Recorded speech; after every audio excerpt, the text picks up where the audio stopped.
নমস্কার বন্ধুরা, Bhadreswar study centre চ্যানেলে তোমাদের স্বাগতম। আজকের ভিডিওটা কিন্তু খুব গুরুত্বপূর্ণ হতে চলেছে, কারণ রেলওয়ে ক্লার্ক রিক্রুটমেন্ট 2024।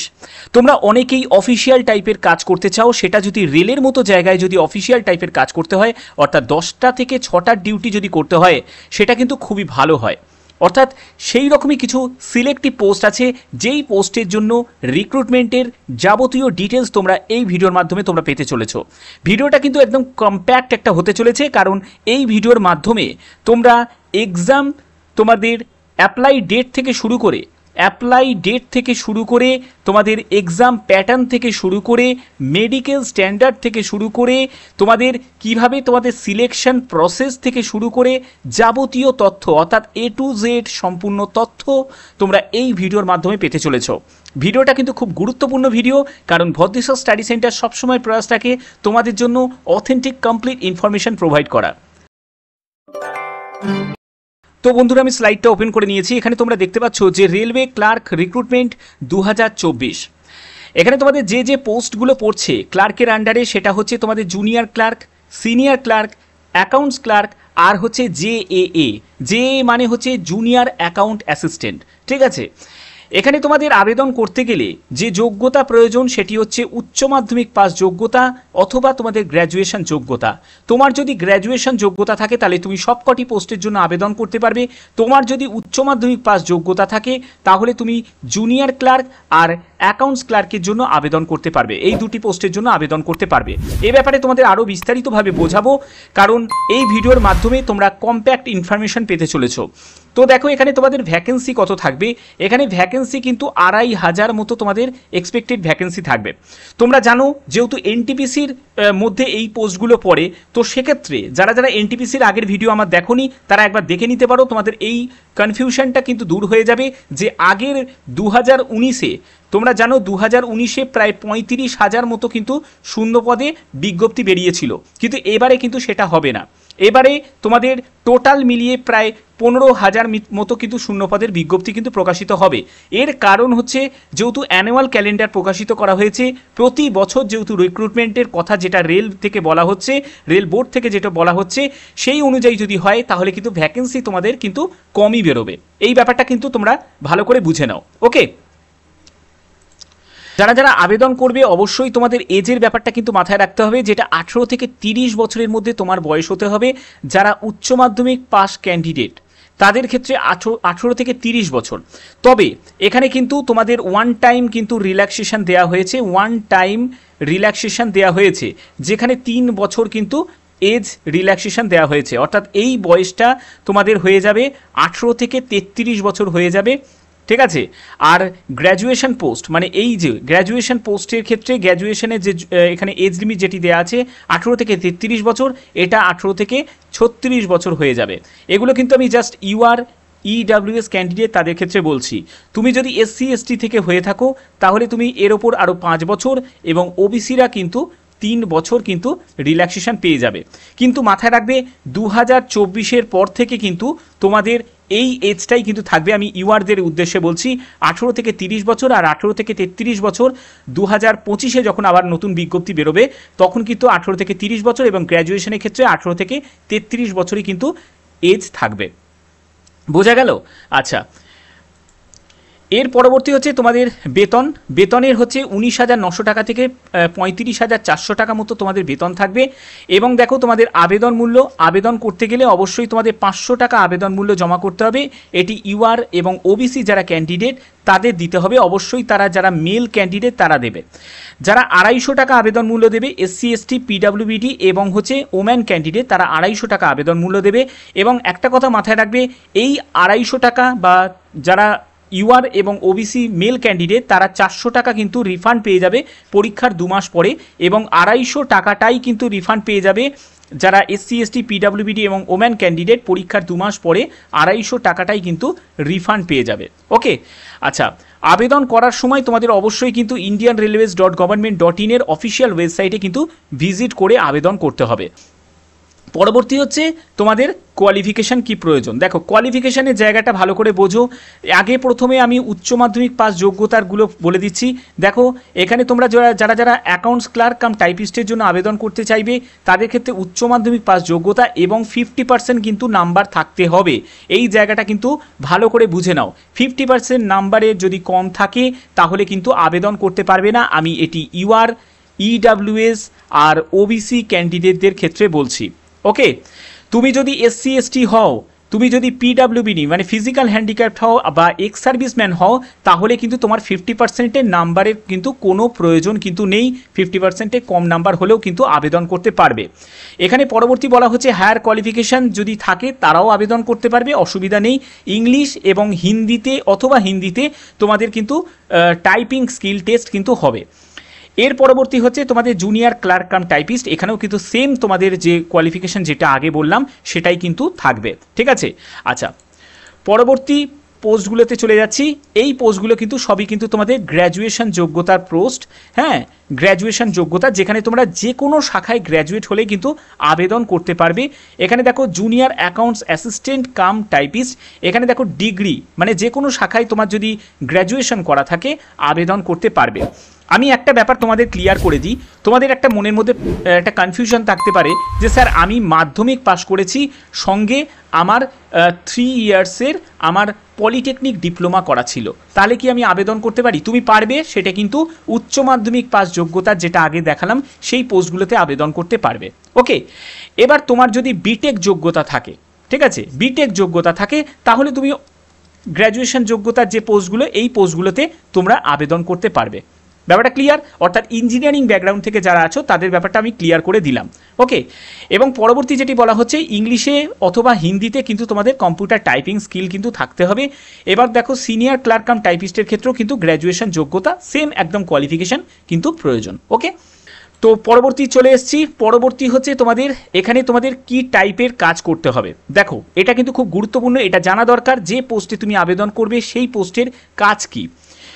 দেখো এখানে কিন্তু প্রথমে তোমাদের উচ্চ মাধ্যমিক পাস যোগ্যতার পোস্ট নিয়ে আলোচনা করছি, যেটা দেখতে পাচ্ছ জুনিয়র ক্লার্ক কাম টাইপিস্ট। এখানে তোমাদের কাজ কি করতে হবে? অ্যাসিস্ট দ্য সিনিয়র ক্লার্ক, অর্থাৎ তোমার মাথার ওপরে কিন্তু সিনিয়র ক্লার্ক থাকবে। সিনিয়র ক্লার্কের আন্ডারে তুমি যেহেতু কাজ করছো, তো সিনিয়র ক্লার্ককে হেল্প করা কিন্তু তোমার মেন কাজ থাকবে। তো সেখানে তোমাকে কি করতে হবে? ডেটা এন্ট্রি টাইপের তোমাদের কাজ করতে হবে। ঠিক আছে, এরপর হচ্ছে অ্যাকাউন্টস ক্লার্ক কাম টাইপিস্ট, এদের কি কাজ করতে হবে? দেখো এদের হচ্ছে অ্যাকাউন্টস এবং ফাইন্যান্স ডিপার্টমেন্টে কাজ করতে হবে, মনিটারি ট্রানজাকশানের কাজ করতে হবে। দেখো ট্রানজাকশান কেন তোমাদের থাকবে, মানে অ্যাকাউন্টস রিলেটেড যেহেতু কাজ থাকবে, সেহেতু মেন ব্যাপারটা হচ্ছে যে ধরো কোনো ব্রিজ নির্মাণ হচ্ছে বা কোনো কিছু এক্সপেন্ডিচার হচ্ছে, তো সেগুলোর কিন্তু সম্পূর্ণ হিসাব রাখার অর্থাৎ ট্রানজাকশানের যাবতীয় দায়িত্ব কিন্তু তোমার হাতে থাকবে। ঠিক আছে, এরপর হচ্ছে রেসপন্সিবল ডেটা এন্ট্রি করা। ঠিক আছে, ওয়ার্কস ইন দ্য ডিপার্টমেন্ট, অর্থাৎ যে ডিপার্টমেন্টে তোমার কাজ থাকবে সেই ডিপার্টমেন্টের কিন্তু নিয়মিত তোমাকে কাজ করতে হবে, এবং অ্যাসিস্টিং দ্য অ্যাডমিনিস্ট্রেটিভ অ্যাক্টিভিটিসও কিন্তু তোমাকে পালন করতে হবে। পরবর্তী যে পোস্টগুলো সেগুলো হচ্ছে তোমাদের সিনিয়র ক্লার্ক কাম টাইপিস্ট এবং junior accounts assistant cum typist, এগুলো কিন্তু সবই গ্র্যাজুয়েশন যোগ্যতার পোস্ট। ঠিক আছে, গ্র্যাজুয়েশন যোগ্যতার পোস্ট। এখানে দেখো তোমাদের কী কী রেসপন্সিবল থাকছে। Responsible for clerical work different department, তো এখানে কিন্তু বিভিন্ন ডিপার্টমেন্টে তোমাদের কিন্তু কাজ হবে। তো সাধারণত ডিআরএমেও তোমাদের কাজ হয়, আবার অনেক সময় কিন্তু তোমরা দেখবে বিভিন্ন ওয়ার্কশপে কিন্তু তোমাদের কাজ হয়। আবার দেখবে তোমাদের যেখানে হয় সেটা হচ্ছে যে রিজার্ভেশনের জন্য তোমাদের কিন্তু সেখানেও কিন্তু তোমাদের কিছুটা কাজ দেয়। ঠিক আছে, বিভিন্ন কাজ থাকে। তারপরে হচ্ছে পাস সেকশানে কাজ থাকে। হ্যাঁ, পাস সেকশানেও কিন্তু কাজ থাকে। যারা দেখবে সিনিয়র ক্লার্ক যাদের আছে তাদের কিন্তু পাস সেকশানেও কিন্তু কাজ দিয়ে দেয়। ঠিক আছে, এই সব কাজগুলো থাকবে। এর পরবর্তী হচ্ছে যে রেসপন্সিবল ফর, মানে আমি জুনিয়র অ্যাকাউন্টস অ্যাসিস্ট্যান্টের ক্ষেত্রে বলছি, responsible for maintaining accounting record, keeping track of transaction, expenditure, claim, settlement, এগুলো কিন্তু তোমাকে করতে হবে। তারপর অ্যাকাউন্টস রিলেটেড তোমাদের রিপোর্ট তৈরি করতে হবে। তারপরে হচ্ছে compiling budget as per rule অনুযায়ী তৈরি করতে হবে, এবং তোমাদের বলছে চেকিং ফিনান্সিয়াল ইরেগুলেটরিজ। তো এই সব কাজগুলো সম্পূর্ণ কিন্তু অ্যাকাউন্টস রিলেটেড তোমাদের কিন্তু কাজ কিন্তু করতে হবে। এবার তোমাদের প্রশ্ন থাকতে পারে যে স্যার আমার তো অ্যাকাউন্টেন্সি নিয়ে আমি পড়িনি, বা আমার তো কমার্স ব্যাকগ্রাউন্ড নেই, তাহলে সেক্ষেত্রে আমি এগুলো কি করে জানবো? তো এগুলো জন্য তোমাদের কিন্তু ট্রেনিং দেওয়া হবে। মাথায় রাখবে, ট্রেনিং না দিয়ে কখনোই রেল কিন্তু চূড়ান্তভাবে নিযুক্ত করবে না, তোমাকে ট্রেনিং দিয়েই কিন্তু রেল তোমাকে নিযুক্ত করবে। মেডিকেল স্ট্যান্ডার্ড, এই জায়গাটা ভালো করে দেখো। মেডিকেল স্ট্যান্ডার্ড যেটা তোমাদের মেডিকেল স্ট্যান্ডার্ড তোমাদের বলেছি সেটি C2 ক্যাটাগরি মেডিকেল স্ট্যান্ডার্ড থাকবে, C2 ক্যাটাগরি মেডিকেল স্ট্যান্ডার্ড। তো এখানে দেখো 7 নম্বর যেটা দেওয়া আছে C2 ক্যাটাগরি মেডিকেল স্ট্যান্ডার্ড, এখানে বলা হয়েছে যে physically fit all respects, visual standard, distance vision, একটি চোখে হচ্ছে 6/12, আর একটি চোখে যদি তোমার দৃষ্টিশক্তি নাও থাকে, ঠিক আছে, একটা চোখে হচ্ছে 6/12, একটা চোখে 6/12, আর একটি চোখে যদি তোমার দৃষ্টিশক্তি যদি নাও থাকে, নীল বলে লেখা আছে, অর্থাৎ দৃষ্টিশক্তি নাও থাকে, তাহলেও কিন্তু আবেদন করতে পারবে। এটা স্পেশালি যারা পিডব্লিউবিডি যারা ক্যান্ডিডেট তারা কিন্তু খুবই ভালো, কিন্তু এই পোস্টটা তাদের জন্য কিন্তু খুবই মানে একদম পারফেক্ট পোস্ট। কিন্তু এটা নয় যে শুধুমাত্র তারাই আবেদন করতে পারবে, যে কোনো প্রার্থী কিন্তু আবেদন করতে পারবে। উইথ অর উইদাউট গ্লাসেস, এবং তোমাদের এখানে 0.6 যেটা নিয়ার ভিশন থাকবে, এবং আদার্স কিন্তু কোনো টেস্ট কিন্তু তোমাদের হবে না, ঠিক আছে। যেটা তোমার বাইনোকুলার ভিশন বলো, কালার ভিশন বলো, যে কোনো প্রার্থী কিন্তু এখানে আবেদন করতে পারবে, বা চোখের যারা সার্জারি করেছে তারাও কিন্তু এই C2 ক্যাটাগরি মেডিকেল স্ট্যান্ডার্ডের পোস্টে আবেদন করতে পারে। তো পরবর্তী দেখো তোমাদের এখানে বলা হচ্ছে যে জুনিয়র ক্লার্ক কাম টাইপিস্ট। আমি এই দুটি পোস্ট নিয়ে আলোচনা করছি, যেহেতু সেই দুটি পোস্ট নিয়েই তোমাদের সাথে আমি বলবো। তো দেখো জুনিয়র ক্লার্ক কাম টাইপিস্ট এবং অ্যাকাউন্টস ক্লার্ক কাম টাইপিস্ট। তো এখানে দেখো লেভেল 2 অনুযায়ী কিন্তু তোমাদের বেতন থাকবে, যেটা ইনিশিয়াল যে পে থাকবে 19,900 টাকা, এবং এখানে C2 ক্যাটাগরি মেডিকেল স্ট্যান্ডার্ড, অর্থাৎ যাদের চোখের সমস্যা আছে তারা কিন্তু নির্দ্বিধায় এখানে আবেদন করতে পারো। আমি মেডিকেল স্ট্যান্ডার্ডটাও আমি তোমাদের বলছি, মেডিকেল স্ট্যান্ডার্ড দেখলে তোমরা নিজেরাই কিন্তু বলবে যে না এই পোস্টটা আমাদের জন্যই ঠিক আছে, কারণ এই পোস্টের ক্ষেত্রে যাদের চোখে মোটা পাওয়ারের চশমা আছে তারাও আবেদন করতে পারবে, যাদের চোখে চশমা নেই তারাও আবেদন করতে পারবে, ঠিক আছে। কারণ 10টা 6টা ডিউটির অনেকেই চায় এই কাজ করতে। আচ্ছা, এবার দেখো তোমাদের এখানে বেতন কত টাকা থাকবে, বেতনের ব্যাপারটা তোমাদের ক্লিয়ার করে দিই। দেখো বেতন হচ্ছে, আমি প্রথমে উচ্চ মাধ্যমিক পাস যোগ্যতার পোস্টগুলোর ক্ষেত্রে বলছি, দেখে নাও যে তোমাদের বেসিক পে যেটা থাকবে 19,900 টাকা, এখানে তোমাদের বেসিক পে হচ্ছে 19,900 টাকা, এবং 2800 টাকা হচ্ছে গ্রেড পে থাকবে, আর 2,388 টাকা হচ্ছে ডিএ থাকবে, এবং তোমাদের ট্র্যাভেল অ্যালাউন্স হচ্ছে 2,016 টাকা থাকবে। দেখো এই যেগুলো তোমাদের বলা হয়েছে এগুলো কিন্তু পরবর্তী সময় হয়তো বৃদ্ধি পেতে পারে, বাট এটা এক্স্যাক্ট ডাটা অনুযায়ী আমি জাস্ট একটা অ্যাপ্রক্স তোমাদের কিন্তু আইডিয়া আমি দেওয়ার চেষ্টা করছি। এখানে তোমাদের এইচআরে, ঠিক আছে, এইচআরে হাউস রেন্ট অ্যালাউন্স হচ্ছে 1,592 টাকা, টোটাল তোমরা যে হাতে পাবে 28,696 টাকা মতো তোমরা হাতে পাবে, ঠিক আছে। এর পরবর্তী যেগুলো গ্র্যাজুয়েশন যোগ্যতার পোস্ট, এই গ্র্যাজুয়েশন যোগ্যতার পোস্টে চলে এলাম, এবং গ্র্যাজুয়েশন যোগ্যতার পোস্টের ক্ষেত্রে দেখো তোমাদের যেটা নিয়ে আলোচনা করছি সেটি হচ্ছে সিনিয়র ক্লার্ক কাম টাইপিস্ট, ঠিক আছে, যেখানে তোমাদের লেভেল 5 অনুযায়ী 29,200 টাকা ইনিশিয়াল পে থাকবে, এবং এখানেও কিন্তু C2 ক্যাটাগরি মেডিকেল স্ট্যান্ডার্ড, এবং junior accounts assistant cum typist, এখানেও কিন্তু তোমাদের লেভেল 5 অনুযায়ী 29,200 টাকা, এবং C2 ক্যাটাগরি মেডিকেল স্ট্যান্ডার্ড, ঠিক আছে। ওকে, তো চলো এবার এর বেতন কত টাকা সেটা একবার দেখে নিই। এখানে দেখো তাদের ক্ষেত্রে বেসিক পে, এখানে দেখো বেসিক পে হচ্ছে 29,200 টাকা, এবং তোমাদের 2800 টাকা হচ্ছে গ্রেড পে থাকবে, ডিএ হচ্ছে 3,504 টাকা, এবং ট্র্যাভেল অ্যালাউন্স হচ্ছে 2,016 টাকা, এইচআরএ মানে হাউস রেন্ট অ্যালাউন্স হচ্ছে 2,336 টাকা, টোটাল যে ইন হ্যান্ড তোমরা পাবে 39,856 টাকা মতো তোমরা পাবে গ্র্যাজুয়েশন যোগ্যতার পোস্টের ক্ষেত্রে। ওকে, আচ্ছা, এর পরবর্তী যেটি বলা হচ্ছে, তো চলো পরবর্তী চলে যাচ্ছি। পরবর্তী হচ্ছে তোমাদের এখানে সিলেকশন প্রসেস। সিলেকশন প্রসেসের ক্ষেত্রে এখানে ব্যাপারটা একটু বুঝে নাও। এখানে দেখো তোমরা যারা জুনিয়র ক্লার্ক কাম টাইপিস্টের জন্য যারা আবেদন করবে, জুনিয়র ক্লার্ক কাম টাইপিস্ট এবং অ্যাকাউন্টস ক্লার্ক কাম টাইপিস্ট মানে উচ্চ মাধ্যমিক পাস যোগ্যতা, এই দুটি পোস্ট, ঠিক আছে। আর হচ্ছে তোমাদের সিনিয়র ক্লার্ক কাম টাইপিস্ট, এবং তোমাদের junior accounts clerk accounts assistant cum typist, এই 9 আর 10-এর যে পোস্টগুলো সেগুলো হচ্ছে গ্র্যাজুয়েশন যোগ্যতার পোস্ট। ওকে, তো এগুলোর ক্ষেত্রে দেখো তোমাদের লেভেল 2 অনুযায়ী আর এখানে লেভেল 5 অনুযায়ী প্রথমে তোমাদের একটা কমন সিবিটি হবে, কমন সিবিটি, একদম কমন সিবিটি হবে। এই সিবিটিটা কোয়ালিফাইড করার পরে তারপরে তোমরা চলে যাবে হচ্ছে এখানে দেখতে পাচ্ছ তোমরা চলে যাবে সিবিটি 2-তে চলে যাবে, সিবিটি 2-তে চলে যাবে, তারপরে তোমাদের টাইপিং স্কিল টেস্ট হবে।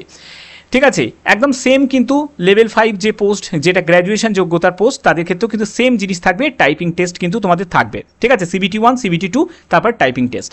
আচ্ছা, তো এবার দেখো তোমাদের এক্সাম প্যাটার্ন, যেহেতু এনটিপিসির মাধ্যমে যেহেতু এর রিক্রুট হয়, তাহলে সেক্ষেত্রে তোমাদের প্রথমে প্রিলি, যেটা তোমাদের কোয়ালিফাই করতে হবে। প্রিলির ক্ষেত্রে তোমাদের জেনারেল অ্যাওয়ারনেসের ওপর 40 কোশ্চেন থাকবে 40 মার্কসের, তারপরে 30 কোশ্চেন 30 মার্কসের তোমাদের ম্যাথামেটিক্সের ওপর, এবং জেনারেল ইন্টেলিজেন্স অ্যান্ড রিজনিং থাকবে 30 কোশ্চেন 30 মার্কসের। টোটাল তোমাদের 100 তোমাদের কোশ্চেন 100 মার্কসের পরীক্ষা হবে, 90 মিনিট কিন্তু তোমরা সময় পাবে। ঠিক আছে, এখানে দেখো সম্পূর্ণ যে স্কোরটা তোমাদের পাবে, এই স্কোরটা কিন্তু তোমাদের পরবর্তী মানে স্টেপে যেতে কিন্তু তোমাকে হেল্প করবে, কিন্তু এটা নয় যে এইখানে স্কোরটা কিন্তু তোমাদের অ্যাড হবে। ঠিক আছে, আর একটা কথা বলে রাখি, এখানে ল্যাঙ্গুয়েজ রিলেটেড তোমাদের ব্যাপারে একটা জানি একটা প্রশ্ন থাকবে। এখানে কিন্তু বাংলা সহ, ঠিক আছে, বাংলা সহ, হিন্দি সহ, তোমরা ইংলিশ, বিভিন্ন ল্যাঙ্গুয়েজে কিন্তু তোমরা এক্সাম পেপার কিন্তু পাবে। ওকে, তো এই ব্যাপারে তোমাদের কোনো অসুবিধা হবে না, এবং এখানে 1/3 নেগেটিভ মার্কিং থাকবে, অর্থাৎ 3টে ভুল হলে উত্তরের জন্য প্রাপ্ত নম্বর থেকে 1 নম্বর কিন্তু কাটা যাবে। ব্যাপারটা ক্লিয়ার? আচ্ছা, এর পরবর্তী তোমাদের থাকছে সেটা হচ্ছে সিবিটি 2।